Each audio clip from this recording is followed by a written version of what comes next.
Hi எல்லாம் எப்படி இருக்கீங்க? இன்றைக்கி முட்டை கிரேவி தான் செய்ய போகிறோம். டிஃப்ரெண்ட்டாக செய்ய போகிறோம். ஏற்கனவே இதை நான் செஞ்சுருக்கேன், ஒரு நிறைய டைம் செஞ்சுருக்கேன். இப்போ வந்து 2 டைம் இப்போ வந்து ஒரு வீடியோவாக எடுத்து போடலாம் அப்படின்னு சொல்லிட்டு ஃபஸ்ட்டு முட்டையை உடச்சி ஊற்றிக்கலாம். இன்றைக்கி சனிக்கிழமை சந்தைக்கு போய்ட்டு வரும்போது முட்டை விற்றாங்களா, ஒரு அட்டையே 100 தான். அதனால் ஒரு அரை அட்டை வாங்கிட்டு, சின்ன முட்டையாக தான் இருக்கும், பெருசு இருக்காது. பெருசுனா ரேட் அதிகம். வந்து சின்ன நாட்டுக்கோழி முட்டை மட்டும் சின்னதாக தான் இருக்கும். பாருங்கள், பார்த்தாலே தெரியும், சின்ன முட்டை தான். ஒரு 4 முட்டை எடுத்து கிரேவி செய்ய போகிறோம். நைட் டைம்னால கொஞ்சமாக செஞ்சுக்கலாம். அந்த நைட்டுக்கு மட்டும் முட்டை கிரேவி செஞ்சு சாப்பிட்லாம் அப்படின்னு சொல்லிட்டு முட்டை கிரேவி தான் செஞ்சுக்கிட்டு இருக்கேன். இந்த கிரேவி வந்து அவ்வளோ டேஸ்ட்டாக சூப்பராக இருக்கும். பன்னீர் சாப்பிட்ற மாதிரி இருக்கும் முட்டை கிரேவி. இதோட மஞ்சக்கரு பாருங்கள், இதுக்கு எவ்வளோ டிஃப்ரெண்ட் இருக்குது. வந்து பெரிய முட்டை, இது சின்ன முட்டை, நல்லா சின்னோண்டா கருவு இருக்கும். இதில் வந்து இப்போ உப்பு சேர்த்துக்கலாம். உப்பு,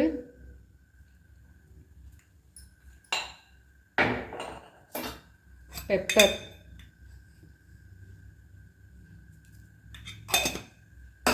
நல்லா அடித்து எடுத்துக்கலாம்.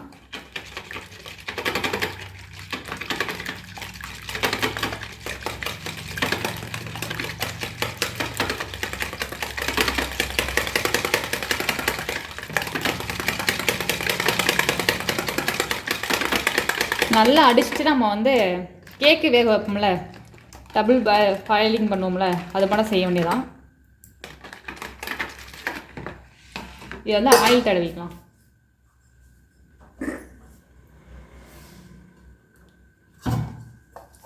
கேக்கு வேக வைக்கிற மட்டும் தான். பன்னீர் மட்டும் இருக்கும், சூப்பராக இருக்கும் முட்டை கிரேவி சாப்பிட்றதுக்கு. பன்னீர் சாப்பிட்ற மட்டும் இருக்கும். இதில் என்ன ஆயில் தடவிட்டு நம்ம அடித்த முட்டை இதில் சேர்த்துக்கலாம்.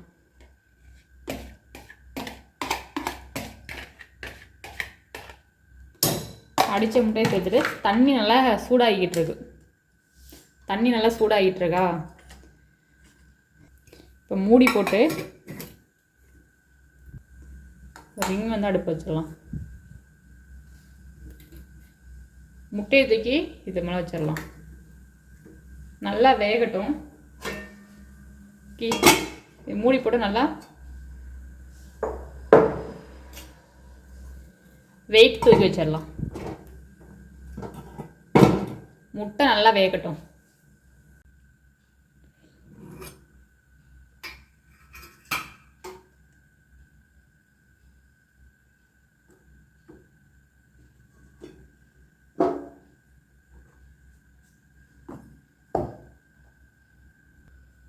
முட்டை நல்லா வெந்துருச்சு. இப்போ 4 பக்கெட்டு வந்து அப்படியே கட் பண்ணி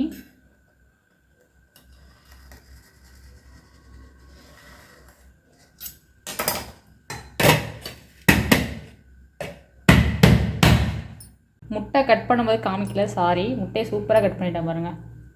அப்படியே பன்னீர் போல் இருக்கா, சூப்பராக இருக்கும் உண்மையிலே இந்த கிரேவி. முட்டை ரெடி ஆயிடுச்சு. இப்போ வந்து எப்படி செய்கிறதுன்னு பார்த்துடலாம். அடுப்பை ஆன் பண்ணிக்கலாம். கடாய் நல்லா சூடாகட்டும். ஆயில் சேர்த்துக்கலாம்.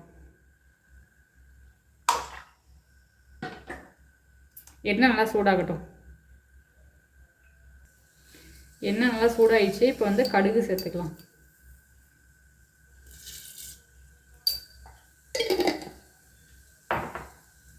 கடுகு நல்லா பொரிஞ்சோன்னே சோம்பு, கொஞ்சமாக சோம்பு சேர்த்துக்கலாம்.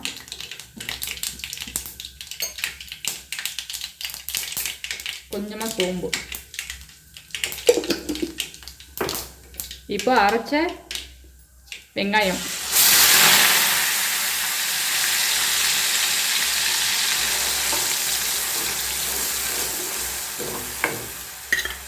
ஒரு சின்ன சைஸ் வெங்காயம், ரெண்டு வெங்காயம் அரைச்சிருக்கேன் நான். சின்ன வெங்காயம் தான். இது நல்லா பச்சை வாடை போட்டு நல்லா வதக்கிக்கலாம். வெங்காயம் வதங்கிட்டு இருக்கும்போதே ஒரு கொத்து கருவேப்பிலை சேர்த்துக்கலாம்.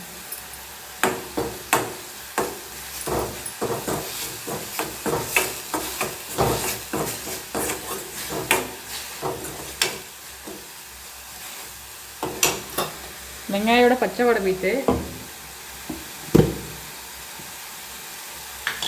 தக்காளி சேர்த்துக்கலாம். தக்காளியும் அரைச்சி தான் சேர்த்துக்கிறேன்.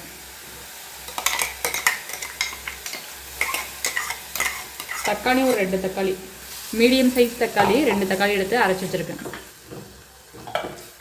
தக்காளியோட பச்சை வடை போனதுக்கப்புறம் மசாலாலாம் சேர்த்துக்கலாம். நல்லா பச்சை வடை போட்டும் வதங்கட்டும். தக்காளியோட பச்சை வடை போயிட்டு மசாலா சேர்த்துக்கலாம்.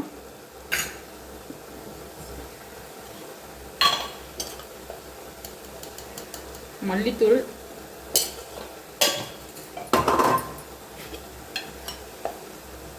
மிளகாத்தூள்,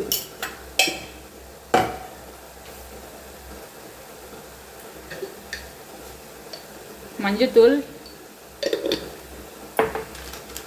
கறி மசாலா லைட்டாக கொஞ்சம் மட்டும் சிதற கறி மசாலா,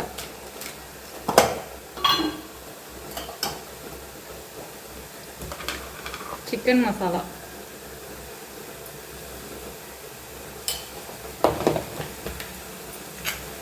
எல்லாம் சேர்த்து பச்சை வடை போகிற வரைக்கும், மசாலாவோட பச்சை வடை போகிற வரைக்கும் நல்லா வதக்கிக்கலாம். மசாலாவோட பச்சை வடை போயிட்டு இப்போ தண்ணி சேர்த்துக்கலாம்.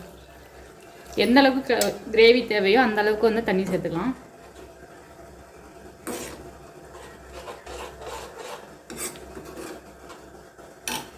லைட்டாக தண்ணி சேர்த்துக்கலாம்.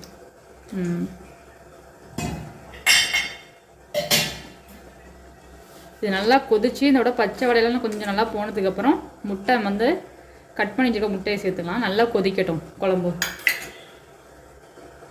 குழம்பு நல்லா கொதிச்சுக்கிட்டு இருக்கு. நம்ம உப்பே சேர்க்கல பாருங்கள். இப்போ உப்பு சேர்த்துடலாம்.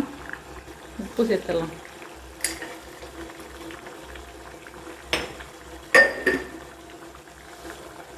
உப்பு சேர்த்து நல்லா கிண்டி விட்டுட்டு இன்னும் கொஞ்சம் நல்லா கொதிக்கட்டும் குழம்பு. இன்றைக்கி வந்து இட்லியோட நம்ம வந்து முட்டை கிரேவி செய்கிறோம். பாருங்கள், இட்லி சூப்பராக வெந்துருச்சு. இட்லி எடுத்துடலாம்.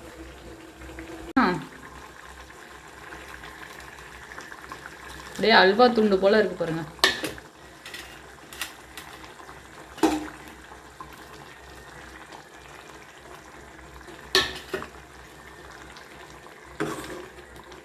நீங்கள் ஒரே மட்டும் முட்டை குழம்பு முட்டை கிரேவி செஞ்சுருப்பீங்க. இது மட்டும் ஒரு டைம் செஞ்சு பாருங்கள். எப்போதும் இதே மாதிரி தான் நீங்கள் செய்வீங்க. அந்தளவுக்கு டேஸ்ட் சூப்பராக இருக்கும். பாருங்கள், பன்னீர் கிடக்கிற மட்டும் எப்படி சூப்பராக இருக்கா. இது நல்லா கொதிக்கட்டும். ஒரு 2 நிமிஷத்துக்கு அப்புறம் நம்ம அடுப்பை ஆஃப் பண்ணிடலாம். சூப்பரான குழம்பு ரெடி, முட்டை கிரேவி. இப்போ அடுப்பை ஆஃப் பண்ணிவிட்டு நம்ம வந்து சூடான இட்லியில் குழம்பு ஊற்றி சாப்பிடலாம். கொத்தமல்லி தழை மேலே தான் தூக்கலாம். என்கிட்ட கொத்தமல்லி தழை இல்லாதனால அப்படியே விட்டுட்டேன்.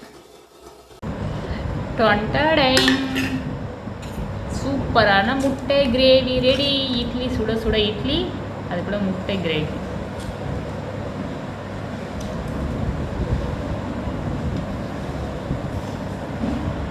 யாராச்சும் வீட்டுக்கு கெஸ்ட்டு வந்திருந்தாங்கன்னா வச்சுக்கேன், அதை செஞ்சு கொடுத்தீங்கன்னு வச்சுங்க, பன்னீர் கிரேவி தான் சொல்லுவாங்க. அந்தளவுக்கு டேஸ்ட்டுக்கு பாருங்கள். செம்ம டேஸ்ட் அல்டிமேட்டாக இருந்துச்சு. சாப்பாடுக்கு இதோட இன்னும் சூப்பராக இருக்கும். சாப்பாடு தான் வரைக்கும் நான் செஞ்சுருக்கேன். இட்லிக்கு தான் ஃபஸ்ட் டைம் ட்ரை பண்ணியிருக்கேன். இதுவும் நல்லா தான் இருக்குது. கண்டிப்பாக நீங்கள் ட்ரை பண்ணுங்கள். ட்ரை பண்ணி மாதிரி எப்படின்னு சொல்லுங்கள். ஓகே, பாய்.